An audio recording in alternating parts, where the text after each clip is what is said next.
Okay, all right. So, we ready? All right. Do you remember the day Thanksgiving 2008? Of course I remember that day. How could I forget? Stained into my brain forever. And what was going through your mind when you thought to yourself and said to everyone, hey, let's go see Four Christmases? Look, same thing that was going through every other red-blooded American male's mind at that time around Thanksgiving, right before Christmas. Just wanted to go see a good Christmas movie with my family. Phew, man, but it seriously backfired in a way I never could have imagined.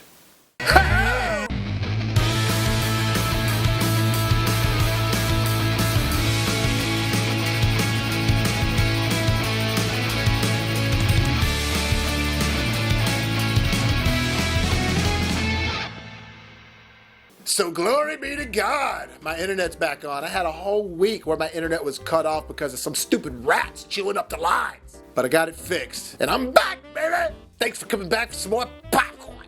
Well, it was Thanksgiving 2008. And just like every other Thanksgiving at that time, my family went to go see movies after the dinner on Thanksgiving. I was the guy that chose the movies every time, because I'm the movie guy, still am. And all the prior years before that, I was choosing good movies, like we really had some winners. People walked out of there and been like, man, that was a good movie, Bobby. Didn't even know anything about it. It was good. So when I saw the preview for Four Christmases with Vince Vaughn and Reese Witherspoon and all these other people, I was like, oh yeah, this will be great.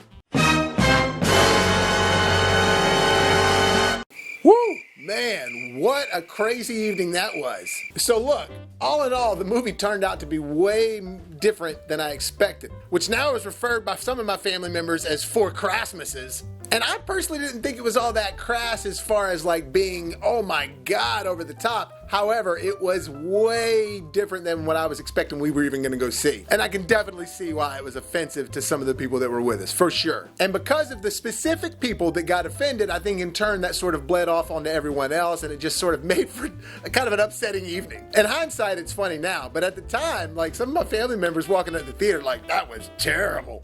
And I was just like, but at the end of the day, I've rewatched this movie a bunch of times and I can't help but love it. I do. I think it's hilarious. Was it way too crass of a movie for us to see as a family at the time? It was. I'm not going to deny that. But I don't think it's a bad movie and I don't think it's too much to handle. It just, I picked the wrong movie for the time. But it's starring Vince Vaughn and Reese Witherspoon, and it's got some other fan favorites like Jon Favreau in it. Tim McGraw actually is really great in it. Robert Duvall, Jon Voight, Kristen Chenoweth. I mean, I'm just naming a bunch of people, but there's more people in the movie. It's just kind of a fun film that has a bunch of actors in it. And from the get-go, I remember just feeling awkward. From all the jokes that Reese Witherspoon and Vince Vaughn were landing in the very beginning of the film, it was just clear and evident that this was not going to be the movie I thought it was going to be. But I mean, like within the first 5 minutes of the movie, Vince Vaughn says this. Bitch, I'm talking to you.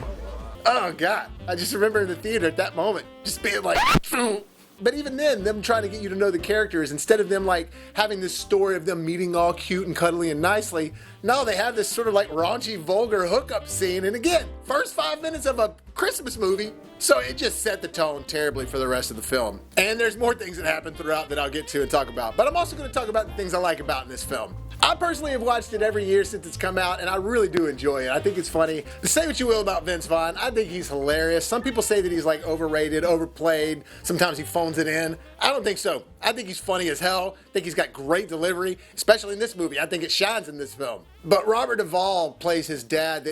Robert Duvall has always reminded me of my dad because I think my dad was trying to be like Robert Duvall. Ever since he saw Lonesome Dove, he was just like, oh, I love that guy.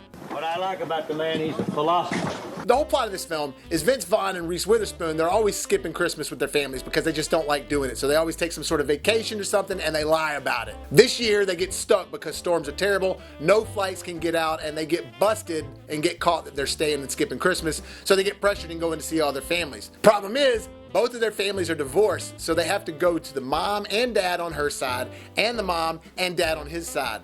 4 families, hence 4 Christmases. And the first family they visit is Vince Vaughn's dad's side, where it's just Robert Duvall, his father, and Jon Favreau and Tim McGraw, his 2 brothers. To me, that dynamic between all of them is hilarious. And like I said, Duvall reminds me of my father so much, especially when they're on the rooftop scene and they're talking about the mom. And God, when he says this line right here. Look, I don't want to speak ill of your mother on Christmas, but She's nothing but a common street whore. Okay, that's great. A nice Oh, too much. That is hilarious. Every time he says it, it just makes me laugh. Your grandmother's boyfriend is a first-class ass sniffer, and you can tell him that I said so. And at this point, I think some of my family are having some kind of fun with the movie, but not all of them. Especially when one of the brother's crazy kids runs in there, starts messing with Vince Vaughn and speaking all vulgar, and then calls him Barbara. Google me. You might want to look me up sometime, Barbara.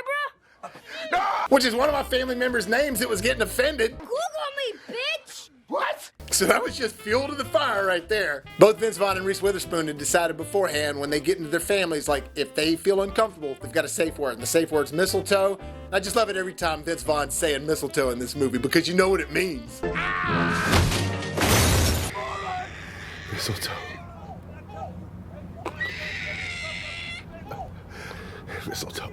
That's all chaotic and everything, and then they end up going to her mom's side, which is like all these cougars, which she describes them like that in the film, and they're all giddy over Vince Vaughn and just treating him like a prince. In fact, he even says this. Thank you. Kind of feel like a Saudi prince in here.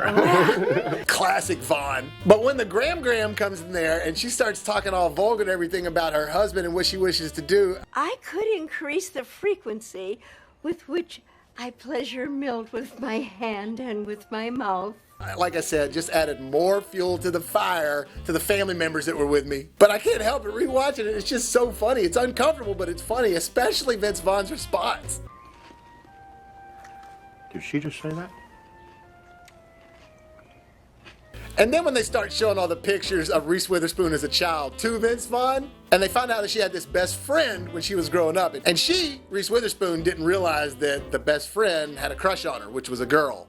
And just the way Vince Vaughn's talking to her later, because she was dogging on him the way he was with his family, and then he sees all these pictures, and just, I love all the stuff out of Vince Vaughn's mouth at this scene. It doesn't bother me if you were like a really abnormally large child with lesbian tendencies, because if that was your journey that led you to me, I'm cool with it. What are you saying? I What does saw that the mean? pictures of Joe. Okay, honey, haircuts don't lie. Okay, what did you do with Joe? Like, play baseball and ride motorcycles? Okay, listen and look at me. You're a better kisser for it, right? You shouldn't have been so shitty to me with the Orlando stuff when you have so many skeletons in your own closet, right? Do not throw rocks when you live in the house of Joe. And then the baby comes in there and starts puking, and he's like, oh, I can't be around it. That's it. Jen, oh, did you protect? Oh, I didn't protect. Tell me about it. I can't be around Okay? it. I'll get sick. I can't be near. Take it away from me. I'm sorry, I love you. You gotta get out of here. I can't breathe. I wouldn't do it too! Again, classic Vaughn. I can see why some of it was offending people, but for me, it really works. I think it's hilarious. But then when they go to the church, that's when it really got out of hand and it started becoming really, like, offensive to the family members. In fact, this was sort of like the one that sealed the deal. It was the church scene where Vince Vaughn is like playing Joseph, and he had to do it impromptu because they had nobody to play Joseph and Mary. And look, he is being funny to me a little bit, but I totally could see why it offended someone. That is what set it over the edge. For the rest of the film, I think nobody was enjoying the rest of it. Brad, help me swaddle. I gotta say my line. We're losing the audience. It's dead air out there. But I do think it's hilarious. I can't help it. Like when he's out there saying glory to God. This child is a blessing to the both of us. We shall name him Jesus. Glory to God. When he's getting warmed up at the scene, he's practicing red leather, yellow leather, red leather, yellow leather. It's just really funny to me. That line's I gotta try to get my voice ready. Red leather, yellow leather, red leather, yellow leather. Then they go to Vince Vaughn's mom's side. Turns out that she's with his best friend growing up. Yeah, his mom is in a relationship with his best friend. And that whole scenario there, the friend trying to treat him like he's his new stepson, and that's just great. Again, Vince Vaughn's lines are hilarious. You were my friend, Daryl. You were my best friend.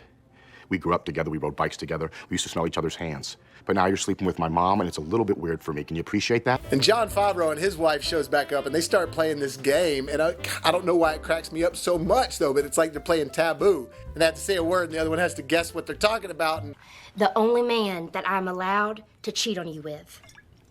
John Grisham. Yes.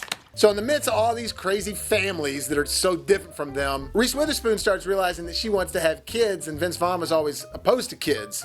And so during this Christmas and them being around all this family and children, it in turn pulls them apart. Which this is where it sneaks up on you emotionally as a Christmas film, and it actually does deliver on that. Because prior to this, it's starting to feel the entire time you're just watching this crass movie with crass jokes, using the Christmas theme as sort of a packaging. But it really does become a Christmas themed movie at the end, and I really do like it. And it gets you kind of emotional. And it all happens when Reese Witherspoon goes to her dad's house without Vince Vaughn. And her dad is John Voight, and he can totally tell what's going on, and she's sad and upset. And he has this speech, and the speech that he gives, man, it gets me every time. I'm telling you, it gets emotional. Especially since he's regarding family and how important family is. And at that time, him and Angelina Jolie had actually rekindled their relationship, which was just, there's a lot of meaning behind it in that film, and I really like it. It gets me. And it really is a cool story of two different people, like Reese Witherspoon, for example. She's a character that she sees what she has, and she loves it. She's very thankful, but because of that, she wants to strive for even more to add to that. Whereas Vince Vaughn's character, he doesn't have any of that, and when he realizes what he's missing, when he doesn't have it, he in turn wants more just like her, and it brings them together, and it's just a very, very touchy, nice thing at the very end, in my opinion. At the end of the day, I love Forced Christmases, and I think it's a great Christmas movie. I give it a B+. It is kind of gimmicky and cheesy in some moments, but for the most part, I like it, and I think Vince Vaughn is great in it. It's got a good message. However, I'll never forget the Thanksgiving of 2008. But that's a good memory too, and I'm glad it happened, that we can all look back and laugh on it now. Well guys, thank you so much for clicking on this video, and hit the like button if you enjoyed it. I hope you all are having a wonderful holiday out there. If you haven't done so already, hit that subscribe button so you can help us make it to the top.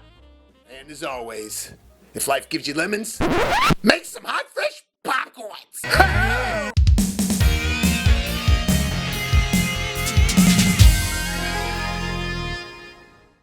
What he's trying to say is that we're just beyond words excited. Oh.